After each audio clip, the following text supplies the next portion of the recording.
Right, thank you very much for inviting me along today. And it is my real privilege to be involved in end-of-life care within CQC. And why does end-of-life care matter? Well, there's only one certainty in life, isn't there? And I know I might not have a heart attack, I know I might not get cancer, I know I might not get respiratory disease, but the chances are that I will grow old and I'll probably end up in a care setting, and at some point I will require end-of-life care. We've all had experience of end-of-life care, either as a deliverer of service, so a healthcare professional, or as a user of services or a relative. And I think what you'll hear from me today is I will be using this C word quite a lot, which is consistency.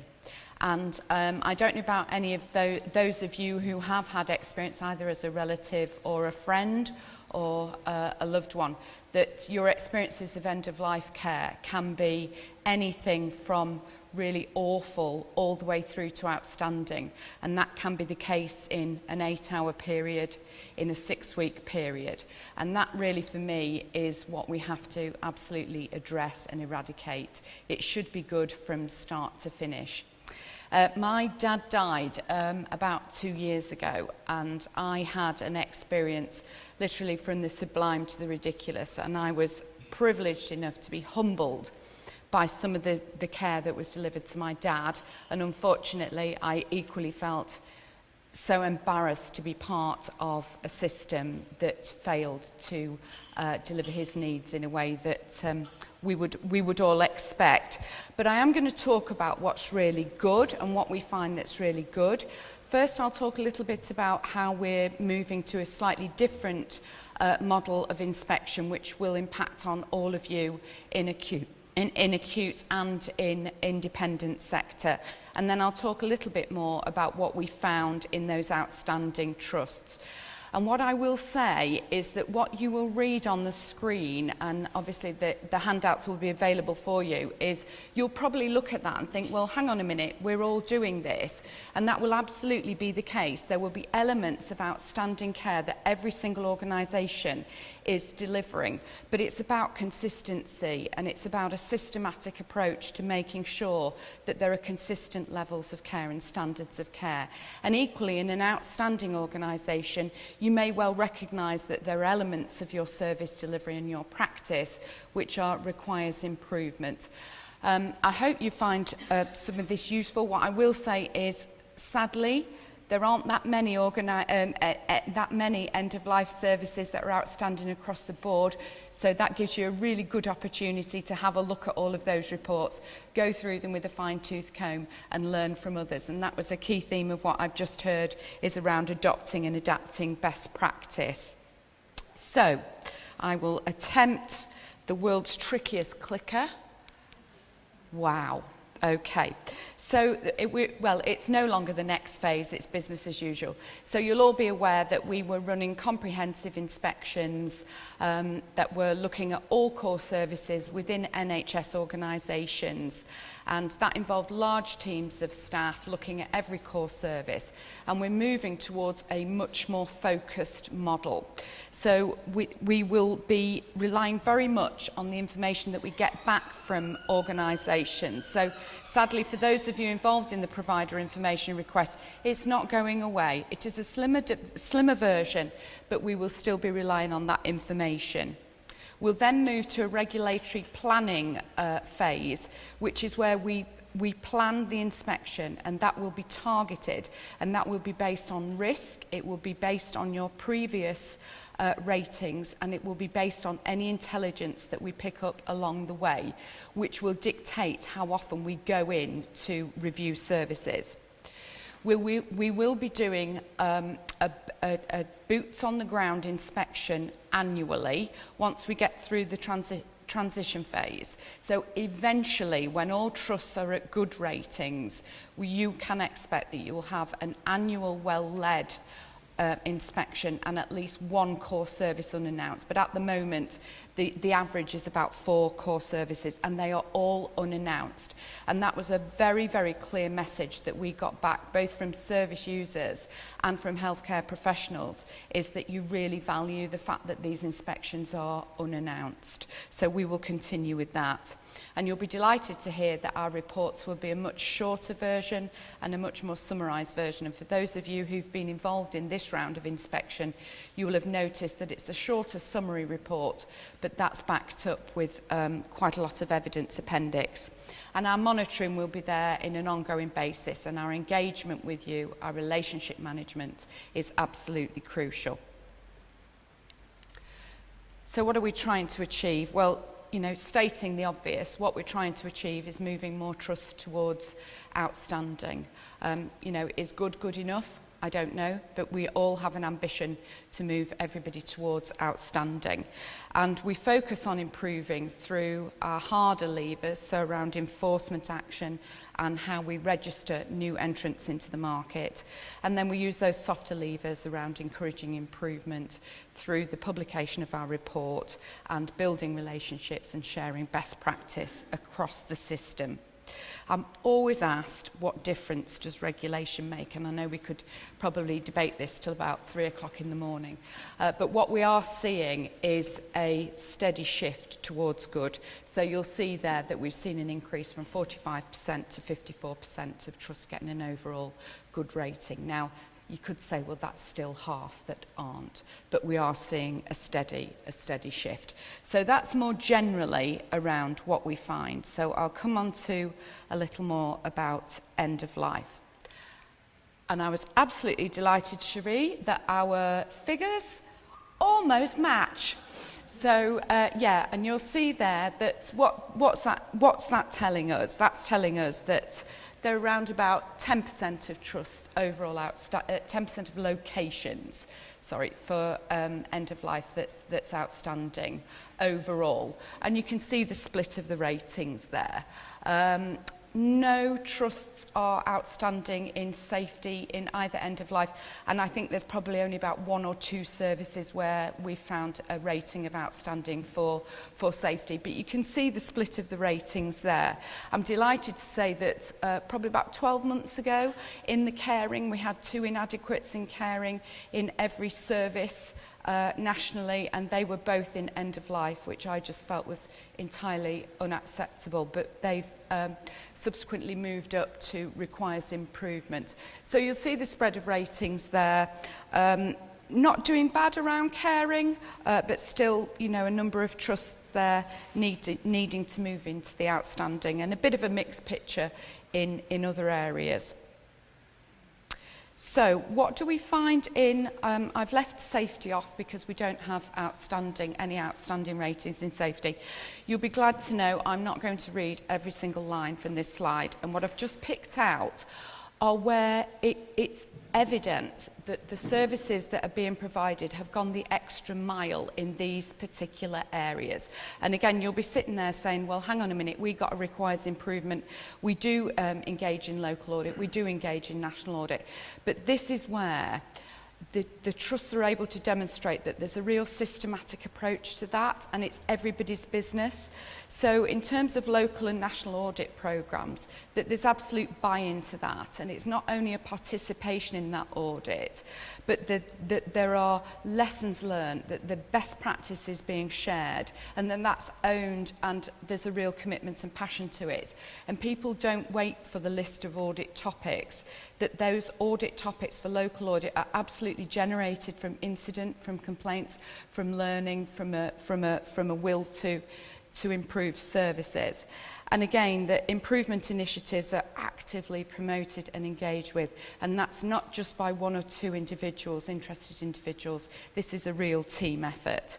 Nutrition and hydration, I've highlighted everything because I feel so strongly about nutrition and hydration in terms of end of life. And again, we don't always see consistency around assessing nutritional needs and hydration needs in patients towards end of life. Pain relief, that there are systems and procedures in place to monitor and manage pain relief. And again, you might think that that sounds absolutely bond or obvious and everybody does it, but unfortunately not everybody does it, and it can be inconsistent and it can be patchy. So those organisations where we do see outstanding practice, that pain relief is business as usual and it is absolutely nailed. Competent staff, one of the things that surprised me around when I first joined CQC, particularly around end of life, was people's confidence in having, for example, awkward discussions, confidence in working with people around advanced care planning, around their DNAR status, and where we see really outstanding practice is where that's taken really seriously, and that's part of the training needs analysis, and that everybody buys into that. Again, multidisciplinary working. Now this is really where everybody is involved, from chaplains, from psychologists, from mortuary staff, where everybody is involved. True multidisciplinary working nearly always results in outstanding outcomes for patients. Again, there is nothing I'm telling you that you don't already know, but these are the consistent things that we find in outstanding organisations. And there's a 7-day face-to-face service available, and or a 24-hour helpline. So it's actually easy to get that expert advice when you need it. Access to information then, that escalation plans are clearly understood, that they are shared across boundaries, across teams, and that DNA CPR forms are fully completed and have appropriate sign-off. And again, the amount of inconsistency we see in these kind of areas is really quite concerning. So, caring then, we do tend to find that caring is either good or outstanding. In the hospice sector, they've performed particularly well in terms of caring, and I now have responsibility for hospice inspections going forward, and we've slightly changed the framework for inspection going forward in that sector. However, I have a stock saying that, you know, good is just not good enough in terms of caring. And where we see the difference in caring between a good organisation and an outstanding organisation is it's owned by everybody. It is not just the nurse's business. It's not just the palliative care consultant's job. It's absolutely everybody. It's from the porter, it's for the mortuary technician, it is everybody. And that will usually be the issue that sends you from good to outstanding, is whether that is owned. What does it feel like when you walk onto the ward area? How welcoming is the receptionist? How welcoming are the portering staff? And going the extra mile, and I know everybody thinks they go the extra mile, and I see the most humbling examples of people going the extra mile, but that is just seen as routine. And I'm not a very, what's the word I'm looking for? I'm known for being rather hard, but I have been reduced to tears in some of our quality assurance meetings by some of the stories and some of the experiences that we see. And going the extra mile for me can be something as simple as observing, this is something we saw recently, observing a nurse just sat quietly with a patient painting their nails, talking to them about their previous career as, I think they were a professional dancer. And it was just lovely to watch. And then you can go all the way through to having the most amazing gardens outside that have oxygen, piped oxygen outside, 4D projector screens, so if you can't get somebody to, you know, where they'd like to be on the beach, that there's a screen showing, you know, beach scenes. All of those things are just absolutely amazing. But I'm not sure we've got under the skin of caring as an inspection organisation, and we will be improving how we inspect and report on caring. And I know there's a couple of you in the room who've been incredibly helpful on working with me on this one. But we will be doing a lot more about observing, so a lot more about our sophies, so just sitting in the corner quietly watching, a lot more about that relationship, a lot more commentary about the multidisciplinary team.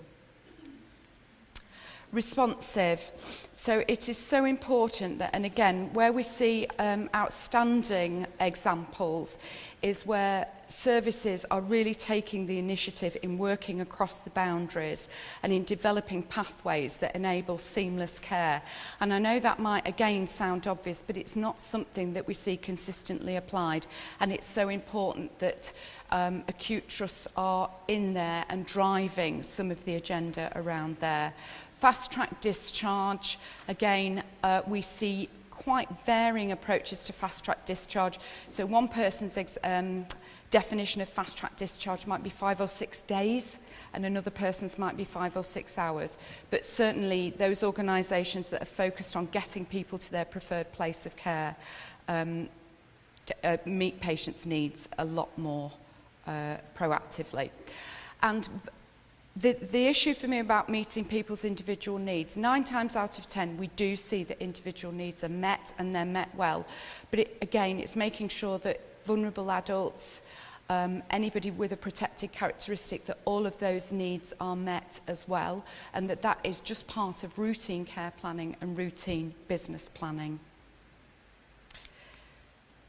Again, access and flow. So how easy is it to get into the services that you require?